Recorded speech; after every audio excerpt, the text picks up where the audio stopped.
Après que le pasteur Wilfried Zahui ait été déféré devant le pôle économique et financier de Côte d'Ivoire à la suite de la dernière vidéo que Abouchou a fait où il a montré toutes ces différentes voitures. C'est-à-dire que l'audition là, aujourd'hui ils l'ont déféré là, ça ne veut pas dire qu'il est parti à la Maca, ça ne veut pas dire qu'il est parti en prison. C'était tout simplement une audition, c'est-à-dire il est parti justifier, ils sont partis lui poser des questions sur tous ces différents revenus, quelles sont ces différentes activités, qu'est-ce qui lui permet d'avoir de l'argent, qu'est-ce qui lui permet d'avoir toutes ces voitures là.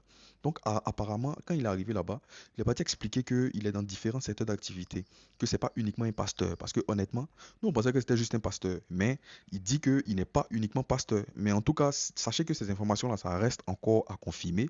Mais ce qui est en train de se relayer actuellement, c'est qu'il a justifié tout simplement qu'il a plusieurs activités dans différents secteurs d'activité. Donc il est dans l'import-export, il est dans l'e-commerce. Et en plus de ça, apparemment, il a des parts et des actions dans des entreprises minières. Aujourd'hui, c'est dommage. C'est dommage, c'est-à-dire qu'à la suite de tout simplement une vidéo que Apoucho a fait, encore une fois, la même situation qui s'est passée avec Lionel PCS, c'est la même situation encore qui vient se répéter encore. Mais aujourd'hui, là, il ne faudrait pas qu'on oublie que la Côte d'Ivoire est sur la liste noire. Je ne sais pas si c'est la liste noire ou bien c'est la liste grise, mais là, c'est-à-dire la Côte d'Ivoire est vraiment ciblée par le GAFI. Et donc, aujourd'hui, là, toutes les personnes qui affichent un certain train de vie exorbitant, faramineux, l'État de Côte d'Ivoire est en train de mener des actions pour pouvoir rassurer tous les différents opérateurs économiques internationaux. Parce que être sur la liste du GAFI, c'est pas quelque chose qu'on doit prendre à la légère, honnêtement. Et en tout cas, notre frère Apouchou, il ne cesse de faire plein d'erreurs. Mais c'est dommage, c'est dommage. Et voici ça, le pasteur Zawi en train de payer tous les frais. Opération de déguerpissement à Koumassi, campement. La famille, depuis hier, ce sont des images qu'on est en train de voir, des images insoutenables, des images vraiment qui font mal au cœur. C'est-à-dire, vous-même regardez la vidéo.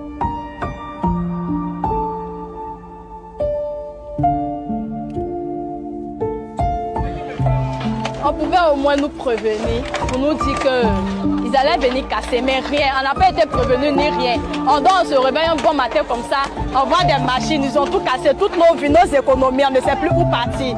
Maintenant, on voulait demander à l'État, s'il vous plaît, quand vous construisez des maisons, on a fait des maisons qui sont sociales pour qu'on puisse acheter. Parce qu'on le dit, même pour avoir une caution, il faut avoir 470 000 francs. On a ça où? Depuis un certain temps, l'État a mis en place une opération de déguerpissement de tous les lieux d'habitation qui sont des zones à risque, c'est-à-dire des zones où lorsqu'il y a la pluie, il y a des inondations, et puis même en termes de salubrité, ce sont des zones qui ont tous été déguerpies aujourd'hui. Mais malheureusement, il y a des gens qui y vivent, il y a des populations, il y a des mères, il y a des familles qui y vivent.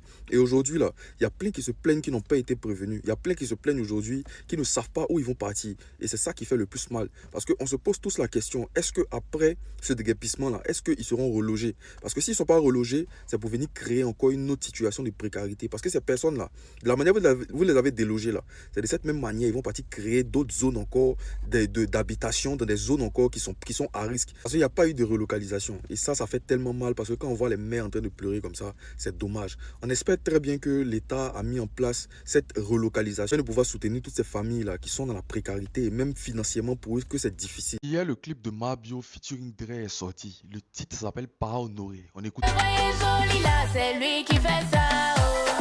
J'ai la grande gueule parce qu'il est là. Oh. Il fait pas bruit, c'est sa main qui parle. Quand je l'appelle, il vient m'honorer. Vous me voyez comme là, c'est lui qui fait ça. Oh. J'ai fait ta partie parce qu'il est là. Oh. Il fait pas bruit, c'est sa main qui parle. Quand je l'appelle, il vient m'honorer. Il est où, il est où, il est où, il est où? Il est là. Il est là. Un son qui va faire 1 million de vues très rapidement là. Quand tu vois, tu sais. C'est-à-dire que Mabio là, c'est pas une chanteuse, c'est pas une artiste de base. Mais c'est-à-dire au vu de son influence, au vu de qui elle est réellement, vous voyez actuellement le clip est déjà en 21 heures de temps, le clip est déjà à 200 000 vues, plus de 200 000 vues, 244 000 vues. C'est une dinguerie les gars. C'est vrai que moi personnellement, c'est pas forcément mon style de musique, mais on doit saluer quand même le bara parce que ce qu'elle est en train de faire là, il y a des artistes qui sont dans rap ivoire là, qui sont dans musique ivoirienne là. qui n'ont jamais fait ça, qui font même pas ça. Ça fait au moins 10 ans qu'ils sont en train de chanter. Il n'y a pas dit non des JN là, hein. Il n'y a pas dit non des Kaja et autres là. Mais ça fait 10 ans qu'ils sont dans la musique, mais ils n'ont jamais pu faire son qui a fait plus de 100 000 vues bien, en tout cas, qui a les mêmes statistiques. Franchement, vous là, cherchez à vous revoir, hein. M'a bien tenté de vous montrer que à faire de musique là, c'est pas savoir chanter seulement. Donc prenez exemple, vous les Kaja, les JN et autres là. Prenez tout à l'heure à 21h10, il y a le match de France-Côte d'Ivoire. C'est-à-dire que c'est un match amical avant, c'est-à-dire le début même de la compétition de la Coupe du Monde. Mais en cas, c'est de la vérité, la famille. Je ne sais même pas pourquoi actuellement vous les Ivoiriens là, vous êtes en train de charger ça comme ça. Il y a vu des gens qui ont pris car pour aller jusqu'en, pour aller, je sais pas, pour aller rayer ballon là, au stade là-bas.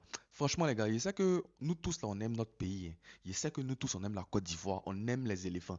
Mais soyons honnêtes, vous-même regardez sur BetClick, regardez cote de Côte d'Ivoire et puis regardez cote de France. d'Ivoire à cote 10 et puis France à cote 1,25. Vous êtes en train de parler là, c'est-à-dire vous êtes déplacé pour aller rayer match qui s'est passé là. Mais en réalité, vous qui pariez là, vous ne pouvez jamais aller parier sur Côte d'Ivoire. Mais vous partez soutenir Côte d'Ivoire. Et c'est ça, c'est pas hypocrisie qui est là. Je pense que ce match, en cas, c'est de la vérité. C'est ça qu'on appelle l'important, c'est pour participer. Et puis en plus de ça, heureusement que c'est un match amical. Parce que l'équipe de France, je ne sais pas si vous avez vu c'est qui joue, hein. Je ne sais pas si vous avez vu c'est-à-dire les joueurs de l'équipe de France. C'est devant les caissiers, là, ils vont partir jouer. Devant Mbappé et puis caissier, genre, les deux vont s'affronter. Il a fallu de toute façon on est là en vous. C'est moment où pas confiance, un match ça là. C'est-à-dire que c'est vrai qu'on vous soutient, mais on ne peut pas parier sur vous. C'est ça en fait, c'est ça le problème. On vous soutient, payer, c'est vous nos frères, mais on ne peut pas parier sur vous. Match de France-Côte d'Ivoire, là, finalement, la Côte d'Ivoire a gagné 2-1. C'est-à-dire qu'avec le but de Amad Diallo et puis de Désiré Doué. Franchement, les gars, moi, je vous dis la vérité. Moi, je n'ai pas confiance dans la Côte d'Ivoire.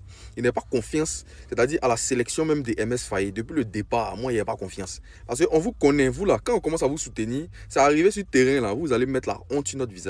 Mais franchement, en tout cas, c'est avec une fierté qu'aujourd'hui, là, on a gagné la France. En cas, c'est de la vérité. Vous aussi, France, on ne sait pas c'est quelle équipe. On pensait que c'était une bonne équipe, mais finalement, vous aussi, vous êtes nuls. Franchement, félicitations en tout cas à la Côte d'Ivoire. Moi, je vous dis, hein, moi, il n'y avait pas confiance même. Il n'y avait même pas confiance dans ces matchs-là. Parce que vous, à chaque fois qu'on commence à vous donner non, à chaque fois qu'on commence à dire que vous allez gagner ou bien vous soutenir, là, ça va dire à ce moment-là que vous-même vous baissez les bras. Prochain match, là, ça sera maintenant le début. Actuellement, ce qui s'est passé là, c'était un match amical. Donc, il n'y a pas d'enjeu. Il n'y a rien même. Donc, le match officiel, là, ça sera avec Équateur. Ce match-là, on espère qu'on pourra vous faire confiance. C'est-à-dire de la même manière que vous avez bien joué aujourd'hui, là. C'est-à-dire, on espère que vous ayez fait pareil. Parce que quand on commence à gagner, ça commence à devenir n'importe quoi. Moi aussi, je suis tellement sur la réserve dans cette histoire-là. Mais en tout cas, on vous soutient, on est là, on vous